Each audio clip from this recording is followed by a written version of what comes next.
Inilah potret sebuah wilayah yang perlahan sirna dari peta. Di Sayung, Kabupaten Demak, Jawa Tengah, daratan yang dulunya subur kini telah bersulap menjadi lautan luas. Enten nombak kali angin ngoten ku tambah bolah seduweh. Lebih dari 15 tahun, warga di sini tak lagi menginjak tanah. Mereka dipaksa hidup berdampingan dengan abrasi yang kian mengganas, merenggut ruang hidup, dan menyisakan ketidakpastian yang panjang.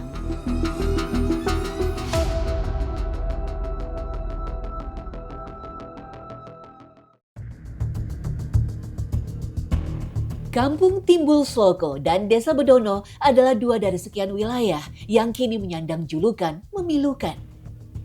Desa Tenggelam. Yang kami lewati ini dulunya merupakan daratan. Sekarang sudah rata dengan air. Dan inilah akses menuju Kampung Timbul Sloko.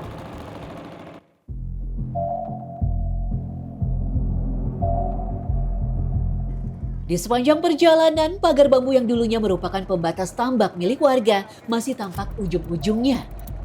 Air rob yang seharusnya bisa surut ternyata menetap dengan ketinggian lebih dari 1 meter.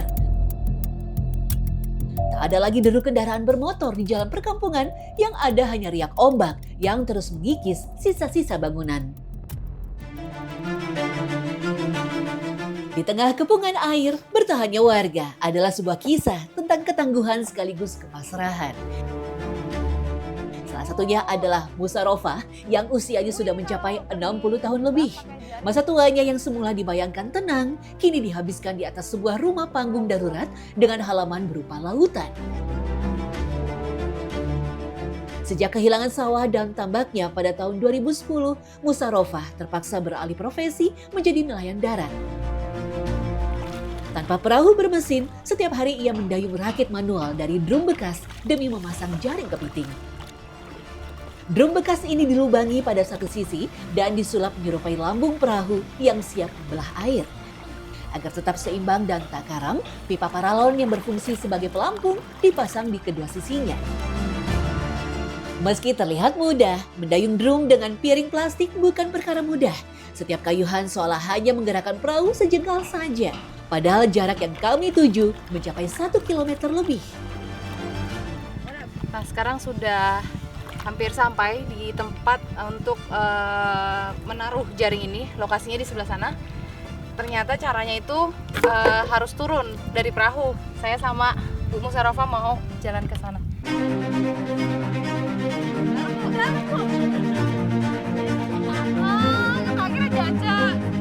Menjadi nelayan darat ibarat pilihan tunggal bagi Musarofah.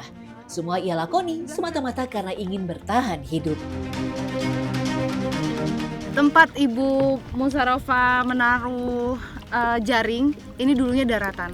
Nah, sekarang kondisinya sudah seperti ini, sedalam ini, Seperti laut, air semua ya Bu ya. Iya. Dan ini air rob ya Bu. air rob. Air rob. Ketika kondisi laut pasang, tentunya akan semakin tinggi air ini. Saat berjalan, saya merasakan lumpur yang kami pijak.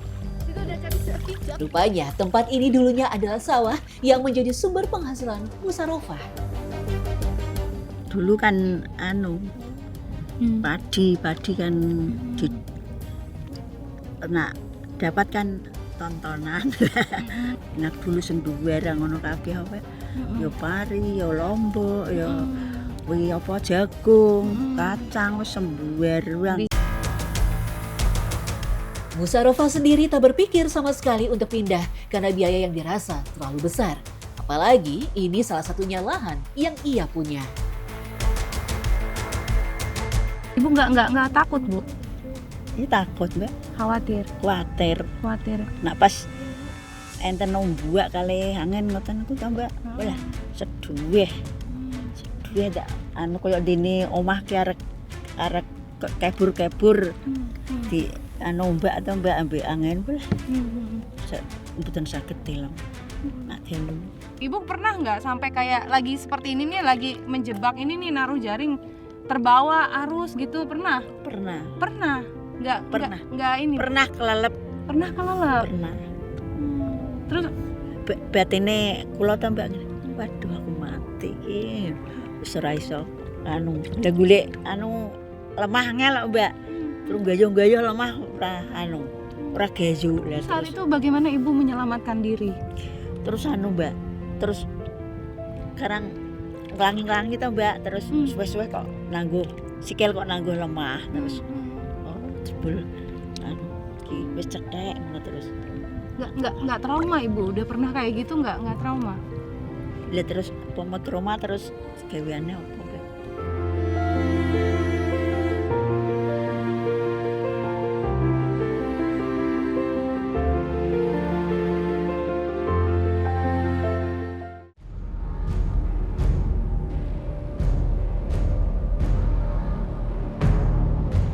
Keesokan hari saatnya kami mengambil jaring yang telah ditanam.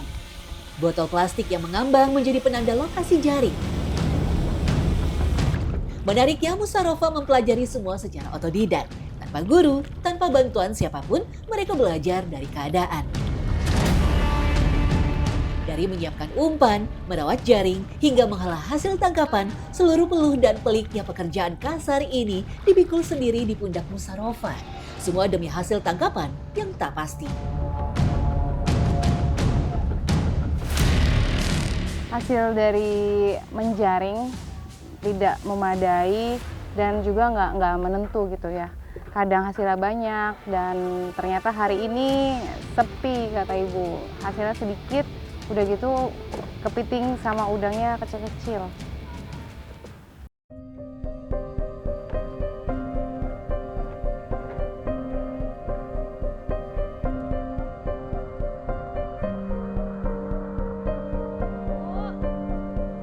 Hingga saat ini, sebagian besar warga Timbul Sloko memilih bertahan di dukuh yang telah tenggelam ini.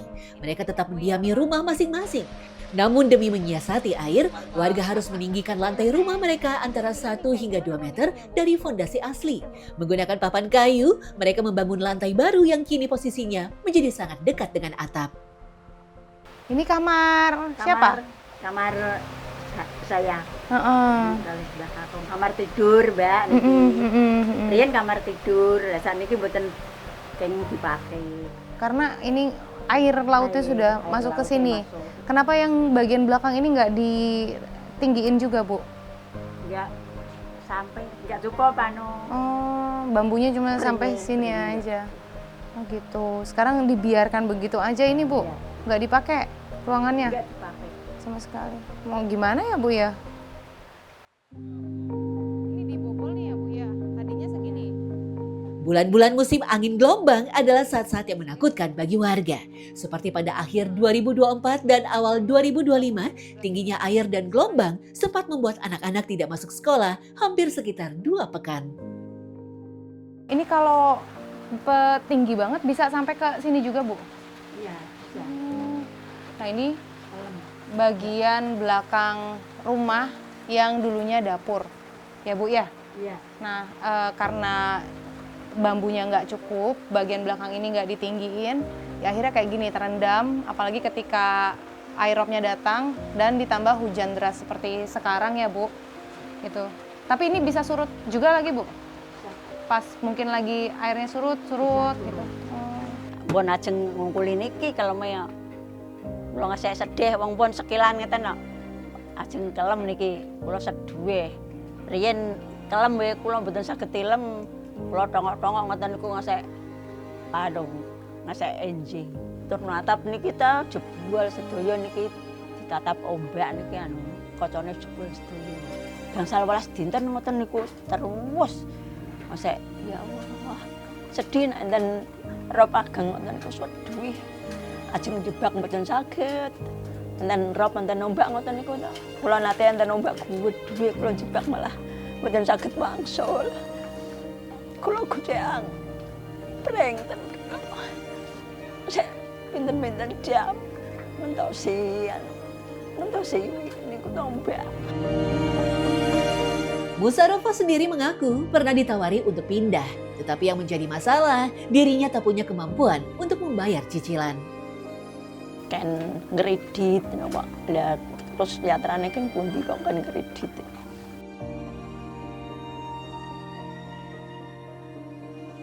Kisah Mbak Musarofah bukan cerita tunggal.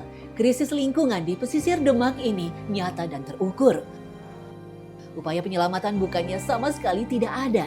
Pemerintah dan berbagai pihak pernah mencoba menanam mangrove hingga melakukan sosialisasi lingkungan. Namun bagi warga, langkah tersebut sudah terlambat karena abrasi telah menetap terlalu dalam.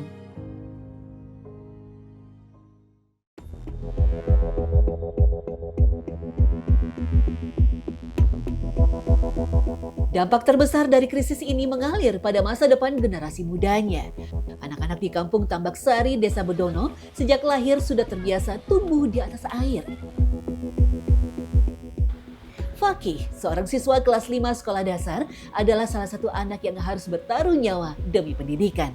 Untuk pergi ke sekolah, Fakih dan kawan-kawannya harus berangkat lebih pagi dan menyeberangi lautan menggunakan perahu. Ketika cuaca buruk dan angin kencang melanda, aktivitas belajar terpaksa dihentikan karena ombak terlalu berbahaya untuk diarungi perahu sekolah. Yang jalan tuh di masjid ke sana tuh jalan semua. Ya udah biasa, Mbak. Udah biasa. Udah biasa. Mungkin kalau pas ombak itu khawatir. Pernah sampai nggak berangkat sekolah nggak? Pernah berhari-hari, Mbak. Pernah. Waktu ombak itu udah berangkat.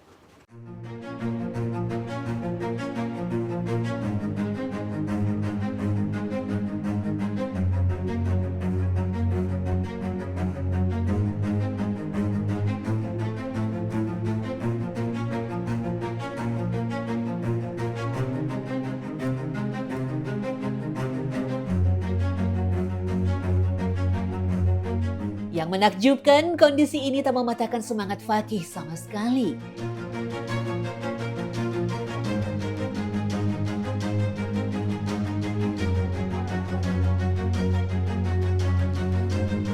Dirinya justru lebih kecewa jika harus menunda bersekolah ketika terhambat cuaca buruk.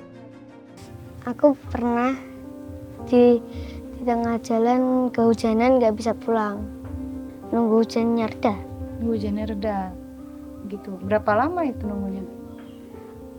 Nggak mesti. Emang aku sudah biasa. Iya, anak-anaknya itu kalau berangkat itu pasti diantar orang tua. Diantar pakai itu perahu. Gitu. Tapi kalau hujan angin itu anak-anak belajar di rumah. Ya, karena takut gelombang sama anginnya itu kenceng. Nggak bisa. Ya guru sini menyadari memang keadaannya seperti itu.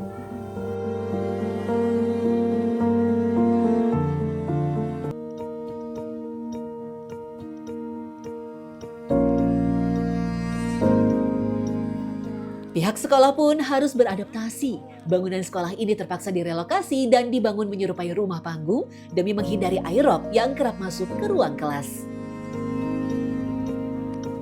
Pas waktu banjir jam pelajaran itu anak-anak langsung dipulangkan. Takut kan? Ya airnya itu sampai satu gini loh. Semeteran lebih. Enggak ada satu. Itu air rob datang, anak-anak dipulangkan kan itu airnya masuk dalam kelas. Itu di atas di bawah lutut nih, ya satu lutut. Lantas menjadi pertanyaan besar, apakah Timbul Seloko dan Bedono akan benar-benar hilang dari permukaan?